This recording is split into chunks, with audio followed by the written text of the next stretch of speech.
Welcome, Bala. Today's topic of our discussion is Porter's five force analysis in value chain analysis. Am I right? Yeah, start. Bala. Good morning, everyone. My name is B. Bala, and I'm here to speak on the topic Porter's five force model. This belongs to the chapter Value Engineering and Value Chain Analysis. This is a frequently repeated question in examination, and it involves very little effort for us to remember the points and fetch full marks. Now, let's get into the topic. First, I told that this belongs to the chapter Value Chain Analysis. First, what is value chain analysis? How is it linked to Porter's five force model is what we are going to see. Value chain analysis refers to a linked set of value creating activities right from procurement of raw materials till the end use product which are being delivered to the consumer. Porter defines this value chain as an internal activity that a company performs in creating, marketing, delivering, and supporting the product. So there are three structural strategic frameworks that are being created. One is industry structure analysis, two, core competency, and three, segmentation analysis. This industry structure analysis is nothing but the Porter's five force analysis.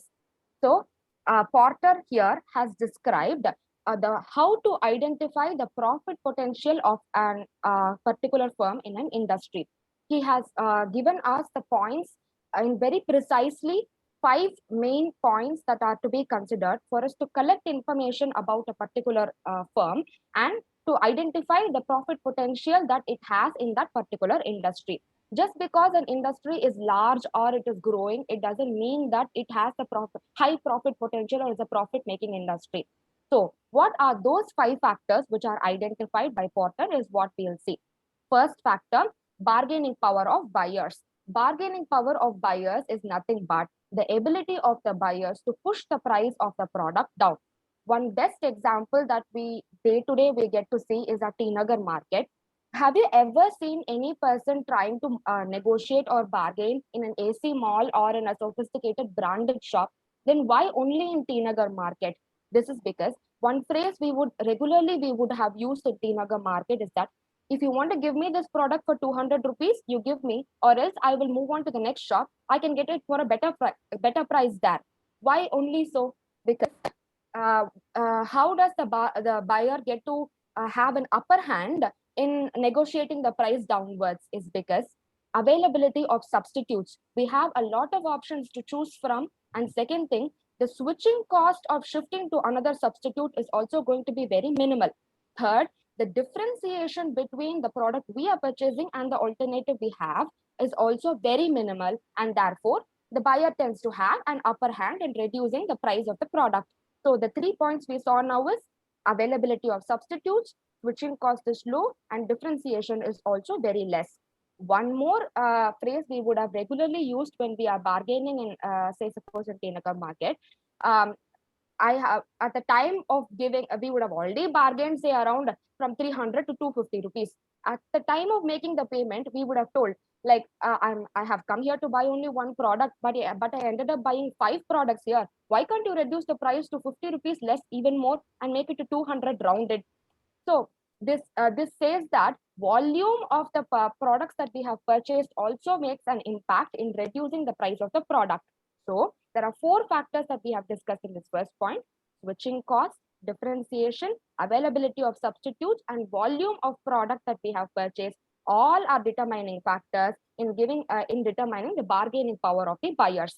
So if the bargaining power of the buyers is going to be high, the profitability of the product is going to be less for the suppliers. Second factor we are going to see is bargaining power of suppliers. Bargaining power of suppliers is just the opposite of bargaining power of buyers. It's just a mirror image. Bargaining power of suppliers refers to the ability of the suppliers to increase the price of the product or to reduce the quality of the product or to reduce even the availability of the product. Now, here, when will that happen is where we are going to see. When bargaining power of suppliers will happen, this is the case wherein the number of suppliers available in the market are less. Second factor, the switching cost of shifting to the another product is going to be very high, and then availability of substitutes for that product is also very less.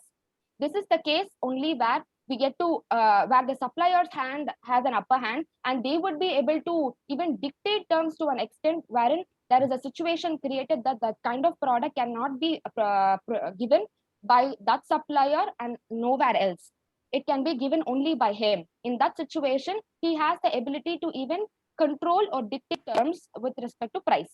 One example with respect to bargaining power of suppliers is, in our current situation, in our previous lockdown, we had an antiviral that was being introduced called as Remdesivir.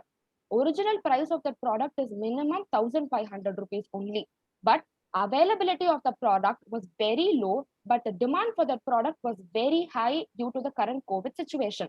So the government was not able to intervene in between to regulate the prices of that product.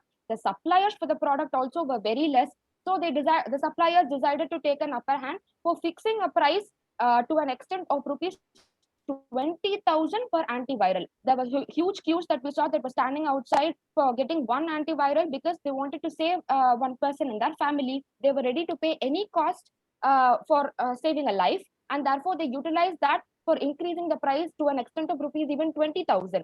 So this is an example of bargaining power of suppliers. Moving on to the third factor is the threat of substitute products or services.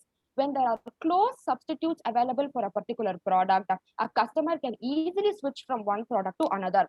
One example we would have often studied even in our school days in business studies or economics is tea and coffee.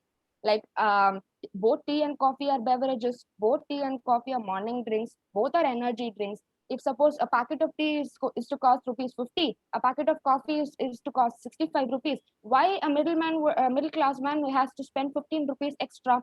That question will always be there, and he would obviously opt for tea. He doesn't want a Nescafe. He will choose for Brook Bond Three Roses. He is fine with that, right? So one more example from industry, if we want to take, producing thermal power today costs rupees 8 rupees per unit, but the same in solar power costs only rupees 3 per unit.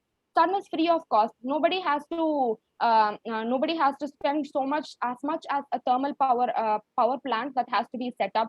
The initial investment that is required for setting up a thermal power plant is going to be double the cost than that of the solar power plant. So there is a trend of shifting towards solar power energy consumption rather than thermal today, right? So what could possibly the suppliers do to retain their customers with themselves? They could adopt a competitive pricing strategy in order to retain the customers with them.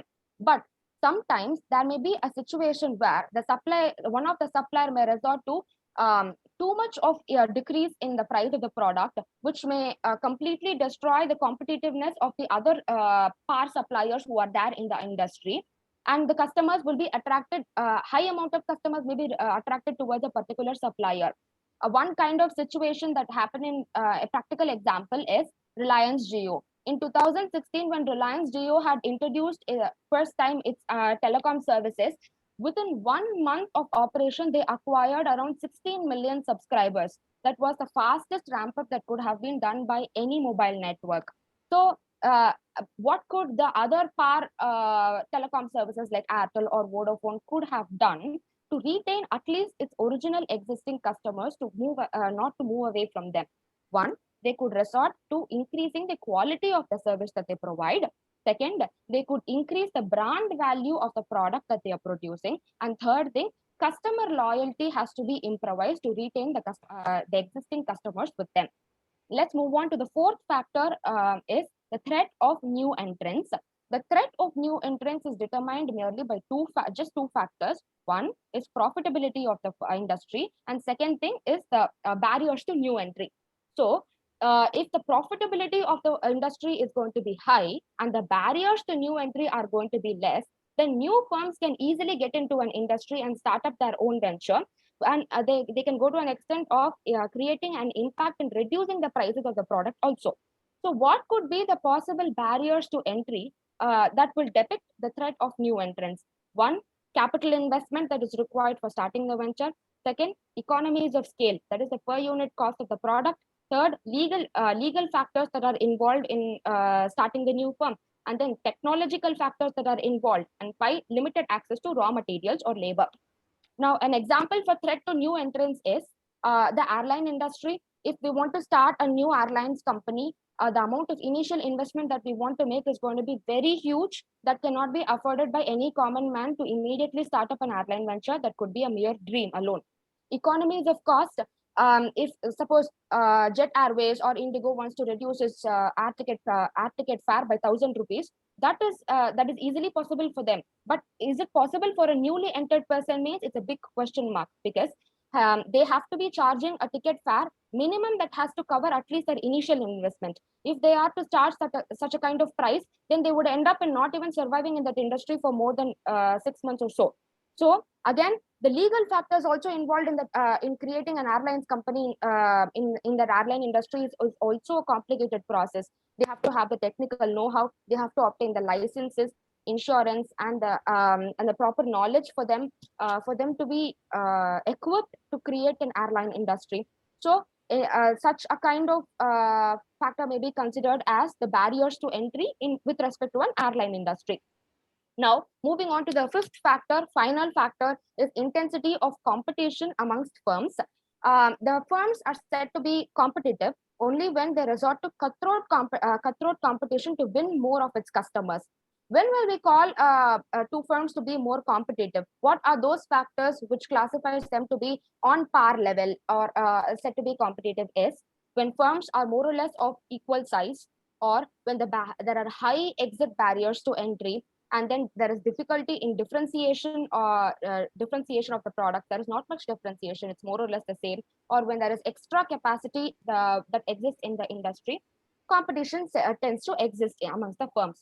To sum up, there are 5 Porter's forces that are being identified by Michael Porter. 1 is bargaining power of buyers, 2 bargaining power of suppliers, 3 threat of substitute products or services, 4 threat of new entrants, and 5 intensity of competition amongst the firms.